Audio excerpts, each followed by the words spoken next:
باسمه وباسم الحركة التصحيحية نجدد عزاءنا كشباب مغربي لكل عائلات ضحايا فاجعة طنطا. اليوم ما شهدتموه ما هو إلا نقطة في بحر عميق من الاستفزازات. اليوم ندوة صحفية استدعي لها صحفيين أجلاء من جميع المنابر الصحفية، واستدعي لها طبيعة الحال الإخوان والأخوات ديالنا في الشبيبة الحركية الحقيقية، واستدعي لها أخواتنا وإخواننا في الحركة التصحيحية. ماذا وجدنا اليوم؟ الحزب وبعض قيادات الحزب، وحاشا أن يكون الحزب، بعض القيادات ديال الحزب اللي ما مصلحتهاش بأننا نعريو على الواقع المالي الذي تعيشه حزب الحركة الشعبية، بطبيعة الحال سخروا بعض أخوات والإخوة يجاوبوا يعني لافتات، وحاولنا ما أمكن نعطيهم الكلمة، وحاولنا ما أمكن بأنهم يجلسوا في القاعة، ولكن مع كامل الأسف الأساليب الدنيئة، وأقول دنيئة، كفى من هذا الاستعمال ديال الشباب لهذه الأغراض، كفى من تسيير غير معقل لحزب أسس منذ سنة 1952، كفى من هذه الأساليب اللي غتبعد الشباب على ممارسة السياسة. اليوم صاحب الجلالة الملك محمد السادس نصره الله ما فتئ يدعو في أكثر من خطاب إلى تشجيع دخول الشباب في الشأن السياسي. دستور 2011 جاء بمقتضيات تشجع الشباب على الممارسة السياسية. القوانين التنظيمية كلها تقريبا تشجع الشباب على ممارسة السياسة، ولكن مع كامل الأسف حزبنا العجيب الآن، وكما قال الأخوات والإخوان، عرف بعض الانزلاقات، بعض القيادات التي تريد تنصيب نفسها رغما عن الحركيين والحركيات الحقيقيين، رغما عن الشعب المغربي، رغما عن الإشارات التي أعطاها صاحب الجلالة، تريد بأنها تبعد الشباب الحركي، تبعد القياديين والقياديات الغيورون على حزب الحركة الشعبية من الساحة السياسية.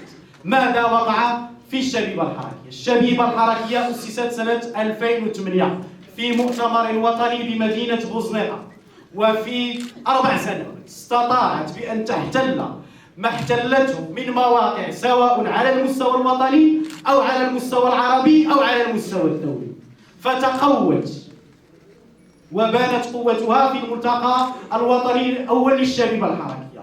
بعض القياديين الذين كانوا يحتزمون، وأقولها بكل صراحة، سي محمد أزين الذي كان يريد أن ينصب نفسه أمينا عاما لحزب الحركة الشعبية سنة 2014، طبيعة الحال لما تقوت الشبيبة أراد تدميرها من الداخل، وهذا ما فعله طبيعة الحال بجانب بعض القياديين في المكتب السياسي. توقفت أشغال الشبيبة لمدة 3 سنوات، يعني قمنا بجميع الوسائل الحبية من أجل ترجع الشبيبة للقوة ديالها، كان مطلبنا بالرفض. قمنا بمؤتمر بمدينة القنيطرة في الشارع العام بتواجد 600 مؤتمرة ومؤتمر، وذلك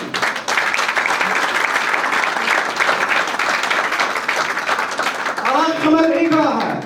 أغلقت القاعة في وجهنا، تدخل بعض القياديين في الحزب لمنعنا، ورغم ذلك قمنا بما يلزم من الشجاعة ومن القوة ومن المروءة ومن حب الشبيبة الحركية وحب حزب الحركة الشعبية. قمنا بهذا المؤتمر في الشارع، ونحن صامدون داخل حزب الحركة الشعبية، وسنساند أخواتنا وإخواننا في الحركة التصحيحية، وستكون الكلمة لنا لا غير. أقولها اليوم حزب الحركة الشعبية يعاني في صمت. ليس هناك حزب يعرف مهزلة أكثر من حزب الحركة الشعبية. الكل، لا أتصور أنا، ليس هناك ولا ممتنع على قرار ولا رافض لقرار، جميع القرارات بالإجماع. هل هذه هي الديمقراطية؟ من يريد أن يرشح نفسه للأمانة العامة عرف الإخوان والأخوات الصحفيين ماذا وقع له. من يريد أن يترشح إلى الكتابة العامة للشبيبة الحركية تعرفون ماذا يقع. من يقول لا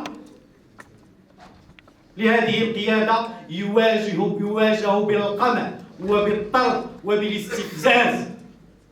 بعد قيامنا بمؤتمرنا الناجح بمدينة القنيطرة كان رد الفعل، وكان هذا طبيعيا، قاموا بمؤتمر وهمي على المقاس لما يسمى بالشبيبة الحركية. هذا المؤتمر حضروا له الآلاف من أبناء الشعب. مع كامل الأسف أنا أستحيي بأن يستغل الشباب بمثل هذه الأساليب. أنا كمغربي وكشاب مغربي أستحيي من هذه القيادة الحزبية التي أوصلتنا إلى الحضيض. جابوا آلاف لمدينة غزنيقة، ما كان لا مؤتمر، ما كاين لا كاتب عام، ما كاين لا مكتب تنفيذي، ما كاين لا مجلس وطني، ما كاين لا لجنة تحضيرية. المهم أشنا هو هذا المؤتمر؟ الله أعلم. لم يخرج بأي قرار، جميع القرارات تتخذ من طرف القيادة. واش هذه هي الشبيبة اللي باغي اليوم؟ واش باغي الشباب يعمروا الكراسي الفارغة؟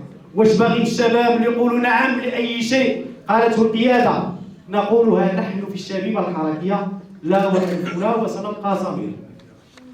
النقطة المهمة حتى تمويل هذا المؤتمر، بالله عليكم، هل يمول مؤتمر من أموال الدولة، مؤتمر غير شرعي يمول بأموال الدولة المغربية، بأموال المواطن المغربي، بأموال الشعب المغربي، مؤتمر وهمي؟ أنا لا أعرف من قدم طلب، لأنه هذه منظمة قائمة الذات. من يقدم طلب ديال الدعم هو الكاتب العام أو من ينوب عنه. أنا لحد الساعة باقي ما عرفتش من يطلب من وزارة الشباب والرياضة بأنها تعطي الدعم. ورغم ذلك، ورغم أن السيد الوزير السي محمد العنصر اللي هو وزير الشباب والرياضة بالنيابة عارف جميع المشاكل التي تقع داخل هذه الشبيبة، أبى إلا أن يمول من أموال الشعب المغربي. هاد 35 مليون كان عندنا نعزيو بها الإخوان، هاد الضحايا ديال مدينة طنجة. 53 مليون كان يستافد منها الشعب المغربي. 53 مليون كان ممكن يشدوا بها طائرة لهاد الشباب اللي ماتوا اليوم في فاجعة طنطا. كفانا من استهتار الأموال ديال الدولة. هل يعقل بأن مؤتمر، هذا وزير مسؤول، كفانا من الفضائح. الحركة الشعبية الآن ولينا حزب الفضائح، وهذا ندائي لكل غيور على حزب الحركة الشعبية لنقف وقفة رجل واحد ضد هذا الاستبداد، ضد هذه الممارسات اللا أخلاقية، ضد هذه الشهرة وهذه الحجرة اللي وصلنا لها داخل حزب الحركة الشعبية. حزب الحركة الشعبية حزب عريق، ما يستاهلش هادشي اللي وقع فيه. حزب الحركة الشعبية الآن يعيش نزيفا من الداخل ويعيش كوارث من الخارج. أبطالها وزراؤنا وقياديون، أبطالها هم الناس اللي حطيناهم في القيادة وتقنا فيهم. السيد الأمين العام تقنا فيه ودرنا فيه الثقة وجددنا الثقة رغما عن أنفنا، وقلنا ربما سيصلح الواقع ديال الحزب من بعد 2014. ولا شيء. حزب الحركة الشعبية عدد المكاتب الإقليمية صفر، عدد المكاتب المحلية صفر. جميع القرارات تتخذ من طرف 3 أشخاص لا أكثر. جميع القرارات تتخذ من هذه الأشخاص، ولا قرار يصدر من المجلس الوطني، ولا قرار يصدر من المكتب السياسي. جميع القرارات تتخذ هل لا ماذا يقع داخل الحركة الشعبية؟ اللي تيقول لا تجري له. ما وقع لأخواتنا وإخواننا في الحركة التصحيحية تعرفونه جميعا. ما وقع لاستيعاب قادر تاتو أخيرا من تجميد العضوية نعرفه جميعا. ما يقع للشبيبة الحركية من مكتبها التنفيذي وكاتبها العام وهياكلها الحقيقية نعرفه جميعا. الآن جزء منا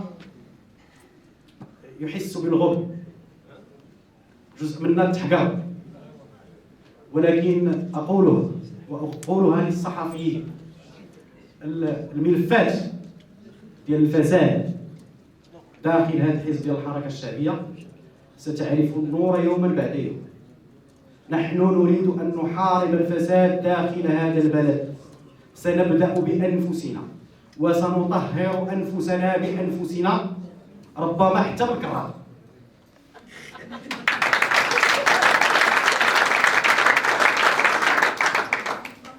مرة أخرى، إذا كانت هذه الوثيقة باقا، لأنه كاين محاولات باش يسدوا هذا المبلغ من الحزب، من حزب الحركة الشعبية، وملي باغيين يسدوا هاد 53 مليون من حزب الحركة الشعبية، راه حزب الحركة الشعبية هو تيتمول من الدولة، من أموال الشعب، من أموال المواطنين.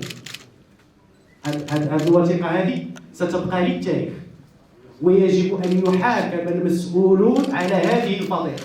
وأول مسؤول على هذه الفضيحة هو وزير الشباب والرياضة بالنيابة السي محمد العنصر.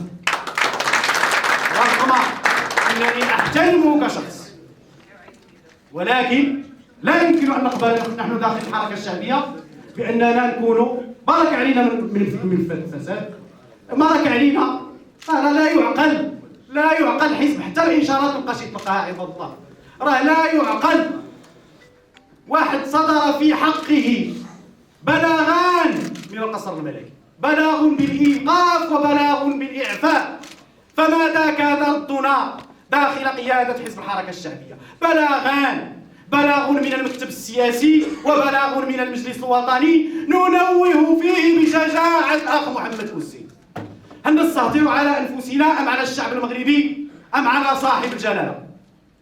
هذا أكبر خطأ يمكن يدار في حزب تاريخي كحزب الحركة الشعبية. هذا أكبر خطأ يمكن يقوم به مكتب سياسي للحركة الشعبية. أنا أتبرأ من جميع هذه القرارات، والإخوان والأخوات اللي معايا داخل الشبيبة الحركية يتبرؤون من هذه القرارات الغير قانونية والغير واقعية واللي تضرب في صميم حزب الحركة الشعبية.